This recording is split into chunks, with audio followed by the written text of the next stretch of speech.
Mars media நேயர்களுக்கும் அன்பர்களுக்கும் இந்த நாள் இனிய நாளாக அமைய எல்லாம் வல்ல இறைவனை பிரார்த்திக்கின்றோம். இந்த சேனல் உங்களுக்கு பிடிச்சிருந்தா மறக்காம சப்ஸ்கிரைப் பண்ணுங்க, ஷேர் பண்ணுங்க, லைக் பண்ணுங்க, கமெண்ட் பண்ணுங்க. எனதருமை கடகராசி நேயர்களே, இந்த பதிவுல நம்ம என்ன பார்க்க போறோம் அப்படின்னா 2024ஆம் ஆண்டு ஜூலை மாத ராசி பலன். இந்த ஜூலை மாசத்துல எந்தெந்த கிரகங்கள் எப்படிப்பட்ட நிலையில இருக்கு, உங்களுக்கு சாதகமா இருக்கா, எந்தெந்த கிரகங்கள் மூலமா நீங்க கவனமா இருக்கணும், பரிகாரமா என்ன பண்ணினா ரொம்ப விசேஷம் அப்படிங்கறத பத்தி எல்லாம் நம்ம இப்ப தெளிவா பார்க்க போறோம். உங்களோட ராசிநாதன் மனோகாரகன் சந்திர பகவான். இந்த சந்திர பகவான் மாத ஆரம்பத்துல ஜீவனஸ்தானத்துல இருக்கிறதுனால இந்த மாசம் உங்களுக்கு உத்தியோகம் ரொம்ப அற்புதமா இருக்கும். தொழில் வியாபாரமும் பாத்தீங்கன்னா நீங்க எடுக்கிற காரியங்கள் பரபரப்பா இருக்கும், சிறப்பா இருக்கும். 3-12 கூடிய அதிபதி புதன் ஜென்ம ராசியில இருக்கிறது ரொம்ப விசேஷம். மனசுல ஒரு சந்தோஷம் இருக்கும். அறிவுத்திறன் விருத்தியாகும். அதாவது இந்த வேலைகளை இப்படிதான் பண்ணணும் அப்படின்னு ஒரு திட்டம் போட்டு அதை அற்புதமா செயலாக்கக்கூடிய ஒரு முன்னேற்றம் உங்களுக்கு கண்டிப்பா கிடைக்கும். அதுவும் இந்த புத பகவான் உங்களுக்கு முயற்சி ஸ்தானாதிபதி, வீரியம், காரியம், முயற்சி, இதுக்கெல்லாம் அந்த மாதிரி இருக்கிற புத பகவான் உங்களுக்கு ஜென்மராசியில இருக்கிறதுனால உத்தியோகத்தில் இருக்கிறவர்களுக்கெல்லாம் ஒரு முன்னேற்றம் கண்டிப்பா இருக்கும். தொழில் வியாபாரமும் நல்லபடியா இருக்கும், கவலைப்பட வேண்டிய அவசியமே இல்லை. அதே சமயம் பாத்தீங்கன்னா விரையாதிபதியும் இவரே தான் அப்படிங்கறதுனால இந்த தொழிலை எப்படி அபிவிருத்தி பண்ணணும், கொஞ்சம் எவ்வளவு செலவு பண்ணினா ஓரளவுக்கு நல்லபடியா போகும் அப்படிங்கறத பத்தி எல்லாம் நீங்க இப்ப தெளிவா ஒரு முடிவு எடுப்பீங்க. 20/7/2024 இருந்து இந்த புத பகவான் வக்ரகதி அடைகிறதுனால கொஞ்சம் அந்த முயற்சிகள்லாம் நீங்க முடுக்கி விடணும். சில நேரங்கள்ல அந்த முயற்சிகளே உங்களுக்கு ஒரு அந்த அளவுக்கு ஒரு முன்னேற்றம் கொடுக்கலையேங்கிற ஒரு மனசுல ஒரு வருத்தம் இருக்கும். ஆனா அதெல்லாம் நீங்க மீறி ஜெயிக்கணும், சரியா? அதனால வக்ரகதியில இருக்கிற புத பகவான் நீங்க ஒரு முயற்சிகளை அருமையா செஞ்சீங்கனாலே கண்டிப்பா ஒரு நல்லது நடக்கும். 4-11 கூடிய அதிபதி சுக்கிர பகவான் விரயஸ்தானமாகிய 12ஆம் இடத்துல இருக்கார் மாத ஆரம்பத்துல. அவர் ஒன்றும் பெரிய அளவுல இல்ல, ஒரு 6 நாள் தான் இருக்க போறாரு. 7ஆம் தேதியில இருந்து உங்களுக்கு ஜென்ம ராசியில வரப்போறாரு. இந்த 4-11 கூடிய அதிபதி சுக்கிரபான் விரயஸ்தானத்துல இருக்கும்போது கொஞ்சம் செலவு அதிகமா தான் இருக்கிற மாதிரி இருக்கும். குழந்தைகளோட கல்வி செலவு, இல்லைன்னா ஏதாவது ஒண்ணு மாத்தி ஒண்ணு சுபகாரிய செலவு, மருத்துவ செலவு ஏதாவது ஒண்ணு இருக்கும். இல்ல உற்றார் உறவினர்களுக்கு ஒரு அந்த திருமண செலவு அந்த மாதிரிலாம் இருக்கும். தொழில அபிவிருத்தி செய்யக்கூடிய ஒரு செலவு இந்த மாதிரிலாம் இருக்கும். 7/7/2024 சுக்கிர பகவான் ஜென்மராசிக்கு வருது. அற்புதமான பலாபலன்கள் உங்களுக்கு கண்டிப்பா கிடைக்கும். ஏன்னா சுக்கிர பகவான் பொழுதுபோக்குக்காரகன். அந்த அளவுல உங்களுக்கு அற்புதமான ஒரு முன்னேற்றம் கண்டிப்பா கிடைக்கும். மனசுல ஒரு சந்தோஷம் கண்டிப்பா இருக்கும். நீங்க எடுக்கிற காரியங்களும் இப்ப ரொம்ப சிறப்பா அமையும்.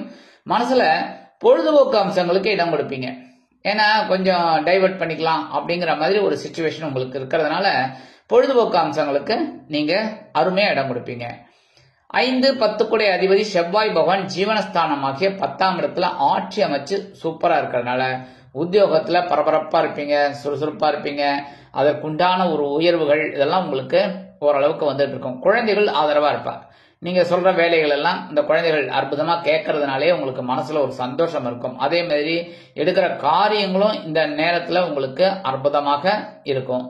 இந்த ஜீவனஸ்தானத்துல ஆட்சி அமைச்சு இருக்கிறதுனாலே மனசுல ஒரு தைரியம் இருக்கும். இந்த காரியத்தை அற்புதமா என்னால செய்ய முடியும் அப்படிங்கிற ஒரு எண்ணம் உங்களுக்கு வரும். 11/7/2024 இருந்து இந்த செவ்வாய் பகவான் லாபஸ்தானமாகிய 11ஆம் இடத்துக்கு குரு பகவானுடன் இணைந்து குருமங்கள யோகத்தை கொடுக்க போறாரு. அற்புதம் அற்புதம் அற்புதம், முன்னேற்றம் தான் இனிமே. அதாவது எத்தனை காலம்தான் கஷ்டப்பட்டு இருக்க முடியும் சொல்லுங்க? அதுக்கும் ஒரு இது இருக்குல்ல. எல்லாத்துக்குமே ஆரம்பம்னு இருந்துன்னா முடிவு உண்டு. அந்த வகையில ஒரு கஷ்டங்களையே நீங்க அனுபவிச்சுட்டு இருக்கீங்க. உடல் ஆரோக்கியத்திலயும் சரி, உத்தியோகத்திலயும் சரி, தொழில் வியாபாரத்திலயும் சரி, நிறைய பிரச்சனைகளை சமாளிச்சு தான் வந்துட்டு இருக்கீங்க. பெரிய லெவல்ல ஒரு முன்னேற்றம் அப்படிங்கிற மாதிரி இல்ல, பரவாயில்லைங்கிற மாதிரி தான் இருக்கு. அந்த வகையில குரு பகவான் 11ஆம் இடத்துக்கு ஓரளவுக்கு உங்களுக்கு அனுகூலத்தை கொடுத்துட்டு இருக்காரு. இப்ப செவ்வாய் பகவானும் 11ஆம் தேதியில இருந்து அங்க அப்படி உங்களோட முன்னேற்றத்தை கண்டிப்பா பெரிய லெவல்ல பேசப்பட வைக்க போறாரு. அதே சமயம் சீருடை பணியாளர்களாகிய காவல், ராணுவம், தீயணைப்புத்துறை, மருத்துவத்துறையில் வேலை பார்க்கும் அன்பர்களுக்கு எதிர்பார்க்கும் இடமாற்றம், பதவி மாற்றம், பதவி உயர்வு, சம்பள உயர்வு அருமையாக, மிக அருமையாக, மிக மிக அருமையாக கண்டிப்பாக சேரும். அதே மாதிரி தொழில பெரிய அளவுல அபிவிருத்தி பண்ணுவீங்க. அதே சமயம் உங்களுக்கு லாபம் கண்டிப்பா வரும். சில பேருக்கு பாத்தீங்கன்னா புதுசா தொழில் தொடங்கக்கூடிய ஒரு வாய்ப்புகளும் உருவாகும். உத்தியோகத்துக்கு, அதாவது புதுசா உத்தியோகம் தேடணும்னு நினைக்கிறவங்களுக்கெல்லாம் நல்ல உத்தியோகம் கண்டிப்பா கிடைக்கும். குருமங்கள யோகம் உங்களுக்கு பெரிய அளவுல முன்னேற்றத்தை கண்டிப்பா கொடுக்கும். இந்த குருமங்கள யோகத்தால ஒரு நல்ல நிகழ்ச்சிக்கு, நல்ல ஒரு நிலைமைக்கு வரக்கூடிய ஒரு ராசி அப்படின்னா இந்த கடகராசியை சேர்த்துக்கலாம். அடுத்தபடியா தனவாக்கு குடும்பஸ்தானாதிபதி சூரிய பகவான் விரயஸ்தானமாக 12ஆம் இடத்துல இருக்க. செலவுகள் கொஞ்சம் கண்ணா பின்னான்னு தான் இருக்கும். ஏதாவது ஒரு வகையில ஒண்ணு வீட்டை பராமரிக்கிறதுல, இல்ல மராமத்து செய்யறது, இல்லைன்னா ஏதாவது ஒண்ணு ஒரு ரூம் போடலாமே, இப்ப கீழே இருந்துட்டு இருப்பீங்க, மாடியில ஒரு ரூம் போட்டா கொஞ்சம் அந்த குழந்தைகள் படிக்கிறதுக்கு இருக்குமே அப்படிங்கிற மாதிரிலாம் சில பேருக்கு ஒரு எண்ணம் வரும். சில பேருக்கு பாத்தீங்கன்னா எதிர்பாராத சில டூர் போற மாதிரி ஒரு செலவு வரும். சில பேருக்கு இந்த ஆன்மீக சுற்றுலா செல்வதற்கு செலவுகள் வந்து சேரலாம். 17/7/2024 இருந்து இந்த சூரிய பகவான் உங்க ஜென்மராசிக்கு வரப்போற. தட்சிணாயனம் ஆரம்பிச்சிடுறது. கடகராசியில இருந்து வந்தாலே மகர ராசிக்கு வரும்போது தான் இந்த உத்தராயணம். அது வரைக்கும் இந்த 6 மாசம் தட்சிணாயனம். தட்சிணாயனத்துல ஸ்டார்டிங்கே உங்க ராசி தான். ஜென்ம ராசியில வர்றதுனால உடல் ஆரோக்கியத்துல கொஞ்சம் கவனம் எடுத்துக்கோங்க. போரும், பெரிய லெவல இல்லை. ஏன்னா கடகராசிங்கும் போது தாயாரோட ஸ்தானம் தான். இந்த தாயாரோட ஸ்தானத்துல தகப்பனார் வரார், அப்பா வரார், அம்மாவோட ஸ்தானத்துக்கு அப்பா வரார். அதனால ஒன்றும் பெரிய லெவல பாதிப்புகள் இருக்காதுனாலும் உடல் ஆரோக்கியத்துல கொஞ்சம் இந்த உணவு கட்டுப்பாடு அதெல்லாம் எடுத்துக்கிறது நல்லதுங்க. மற்றபடி எல்லா விஷயமும் உங்களுக்கு ஆஸ் இட் இஸ் அப்படியே போயிட்டு இருக்கும் உத்தியோகத்துல, தொழில் வியாபாரத்துல. அதனால பெரிய லெவல உங்களுக்கு பாதிப்புகள் இராது. அடுத்தபடியா 6, 9 கூட அதிபதி குரு பகவான் லாபஸ்தானமாக 11ஆம் இடத்துல இருந்து உங்க கடனெல்லாம் கொஞ்சம் கொஞ்சமா குறைச்சுட்டு இருக்க. கரெக்டா? ஏன்னா ஏதோ ஒரு வருமானம் உங்களுக்கு வந்துட்டு இருக்கு. உழைக்கிறதுக்கு ஒரு முன்னேற்றம், அதன் மூலமாக ஒரு வருமானம், அந்த வருமானத்தை வச்சு கடனை அடைச்சிட்டு இருக்கீங்க. அதே மாதிரி உடல் ஆரோக்கியம் பரவாயில்லை. ஏன்னா ஏதோ நிறைய வேலை பளு இருக்கிறதுனால இந்த உடல் ஆரோக்கியம் அப்படியே உங்களுக்கு ஓரளவுக்கு பரவாயில்லைங்கிற மாதிரி இருக்கு. மற்றபடி தந்தையார் ஆதரவா இருப்பார். தந்தையார் வழி உறவினர்களும் உங்களுக்கு ஆதரவா இருப்பாங்க. மற்றபடி குருவோட பார்வை அப்படிங்கும் போது 3ஆம் இடமாகிய சகாயஸ்தானத்துல விழுது அற்புதமான பலாபலன்கள். உடன்பிறப்புகள் ஆதரவா இருப்பாங்க. அதுவும் இளைய உடன்பிறப்புகள் ரொம்ப அனுகூலமா இருப்பாங்க. அதன் மூலமாவே உங்களுக்கு சில காரியங்கள் அற்புதமா நிறைவேறும்.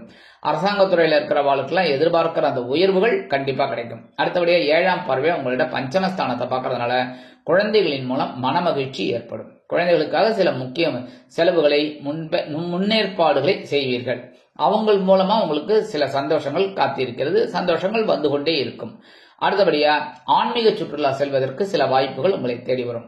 9ஆம் பார்வையாக உங்களோட களத்திரஸ்தானமாகிய 7ஆம் இடத்தை பார்க்கறதுனால இந்த குரு பகவான் இருக்கிற இடமும் நன்னா இருக்கு. குரு பகவானோட பார்க்கிற பார்வையும் நன்னா இருக்கிறதுனால கல்யாணமாகாத குழந்தைகளுக்கு கல்யாண யோகம் உண்டாகும்.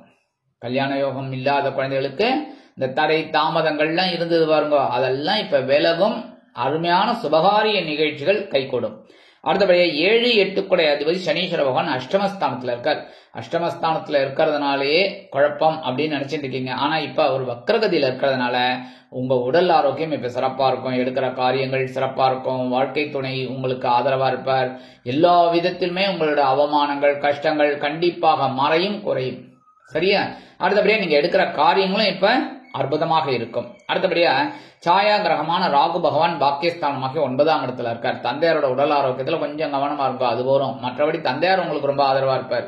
அதே மாதிரி வெளியூர் அல்லது வெளிநாடு போய் படிக்கணும்னு நினைக்கிற குழந்தைகள்லாம் தாராளமா இந்த நேரத்தை உபயோகப்படுத்திக்கலாம். ஏன்னா ராகு பிரம்மாண்டமா யோசிக்க வைக்கிறவர் அப்படிங்கறதுனால எல்லாமே உங்களுக்கு சித்திக்கும். அடுத்தபடியா மற்றொரு சாயா கிரகமான கேது பகவான் சகாயஸ்தானமாக 3ஆம் இடத்துல இருக்கார். இளைய உடன் பிறப்புகள் ஆதரவாக இருப்பார்கள். அவர்களின் மூலம் சில நன்மைகளை நீங்கள் எதிர்பார்க்கலாம். ஏன்னா குருவோட பார்வையும் இந்த கேது பகவான் மேல விழறதுனால அற்புதமான ஒரு முன்னேற்றம் உங்களுக்கு கண்டிப்பா கிடைக்கும்.